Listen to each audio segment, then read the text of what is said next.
Бүгін бірінші күн туралы видеоның кешкі асы.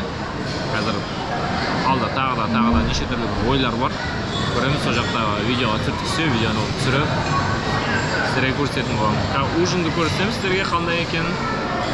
Өзіме де қызықты. Қазір барып алып келіп сіздерге көрсетемін. Кеспе ішемін бе деп едім, кеспе что-то ыңғайсыздау екен, біртүрлі екен.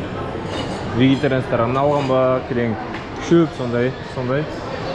Бесеуі де сондай екен, сондықтан басқа бір тамақ қарастырып көру керек. Ертең жақсы бір сорпа болатын шығар. Бүгін көректен жеуге болатын. Тамақ көп болса осы таңдап жүресің. Не жесем екен деп. Ана жақта еще екінші ресторан бар. Қазір көреміз.